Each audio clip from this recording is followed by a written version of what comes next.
Estos son, sin lugar a duda, los videos menos vistos de mi canal. Y no es de sorprenderse, pues si de por sí, este tipo de historias no reciben mucho apoyo, pues imaginen un tiempo en el que tenía 300 suscriptores, y más teniendo en cuenta que mi público estaba muerto en ese entonces. A medida que mi canal fue creciendo, ninguna persona se tomó el tiempo para ver estas historias creadas por mí, así que por ende, me toca hacerle un análisis a esta cosa que le llamo historia. Como siempre digo, este análisis es del todo neutral, no me voy a idolatrar pero tampoco me voy a menospreciar, voy a analizar este trabajo propio como si fuera el de otra persona. Bien, comencemos.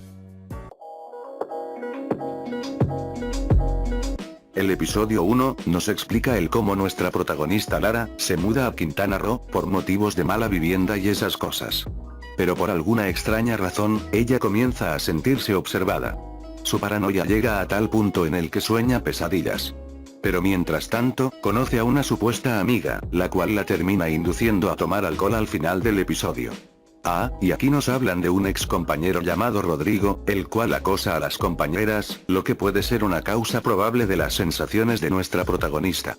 Desde mi punto de vista, el episodio avanza de buena manera, solo que se enfoca por lo menos el 90% del episodio en la protagonista. Algo que no está mal hacer porque se desvía del tema si no lo pones en práctica. Aquí el problema es que cada personaje que hay solo está por estar, lo que significa que no se nos explica su trasfondo o el cómo llegó hasta donde está, algo que no es malo siempre y cuando lo que estás haciendo sea un cuento corto, pero esto es una historia de 3 episodios que nos cuentan un relato complejo, no puedes tomar a la ligera los personajes que van apareciendo, no importa que tan secundarios sean, bueno, tampoco exageres. En resumen, es aburrido que solo se nos muestren los pensamientos de la protagonista.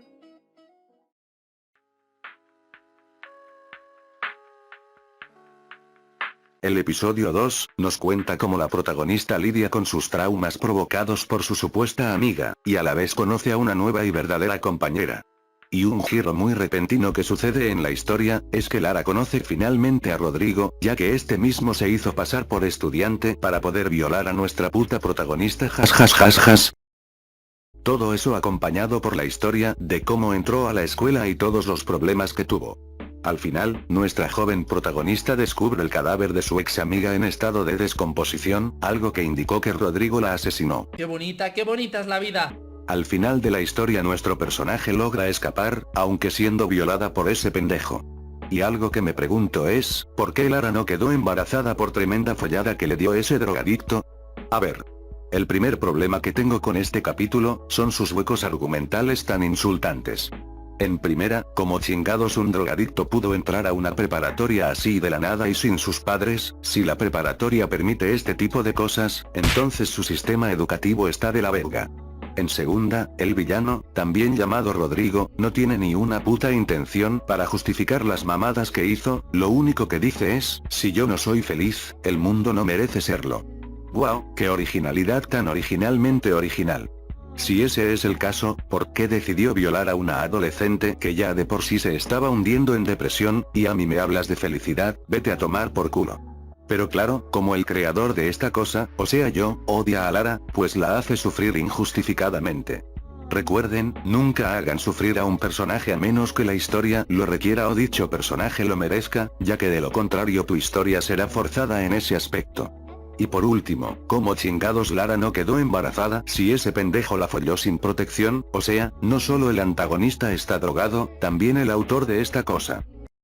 ¿Recuerdan que dije que la historia se enfoca siempre en el protagonista y en los demás personajes no se profundiza? Bueno, en este capítulo logré contar la historia de Rodrigo y el cómo llegó hasta donde está, aunque dicho relato pueda tener ciertas incoherencias. Así que sí, esto es un punto a favor del episodio.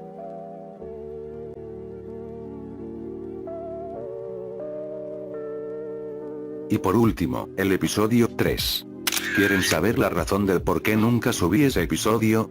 Porque la historia de por sí ya era muy edgy, y el episodio final sería lo más edgy que haya escrito en la vida, así que mejor me ahorré la pena y nunca lo escribí, aunque lo único que les puedo asegurar, es que el episodio duraba 40 putos minutos, y que flojera escribir toda esa mierda en el loquendo. Básicamente, todo el capítulo es ver cómo el protagonista lidia con sus problemas, y más tomando en cuenta que fue violada por un pendejo. Incluso la pobre estuvo a punto de suicidarse, o sea, es increíble hasta qué punto llegan los escritores solo por querer hacer feels baratos.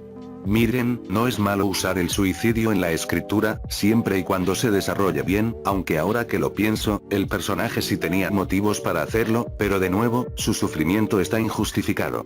Casi en la mitad del episodio la madre de Lara muere, provocando que la joven buscara un trabajo en una pizzería y tuviera que mantenerse. Al final del episodio, Lara se reencuentra con Rodrigo, pero ella contraataca y lo asesina. Después de todo este festival de violencia, nuestro personaje se muda de estado junto con su tía, después de organizar el funeral de su madre. Pasan 10 años, y se nos explica que la chica trabaja en una pastelería.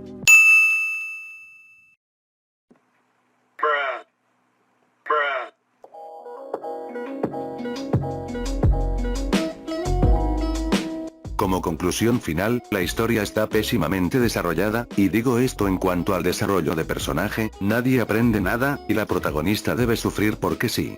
La historia no es disfrutable, no llega a manifestar los sentimientos que se promete, en vez de que esto te cause tristeza, te causa rabia o incomodidad, en vez de que sientas carisma o recuerdes a un personaje, no sabes ni cómo putas llegaron ahí. No nos cuentan cosas importantes de ellos, algunos son la excepción, pero lástima que son en personajes muy olvidables o que no les tomarías mucha importancia como el pendejo ese que violó a la protagonista. Pero la gota que colmó el vaso, son las incoherencias que van sucediendo, desde un drogadicto entrando a una escuela, hasta un embarazo que nunca sucedió debido a una violación, y ni hablemos de los sucesos injustificados que pasan porque sí. Aunque siendo franco, no está mal para ser la primera historia que hice. Si tuviera que calificar esta historia, la calificaría como mediocre, casi rozando a ser mala. No me odio a mí mismo, es lo que yo pienso, ya que tampoco es que la historia sea la gran cosa, tiene sus pros y contras, pero los contras son demasiados si les soy sincero. Ya eso es todo. Adiós.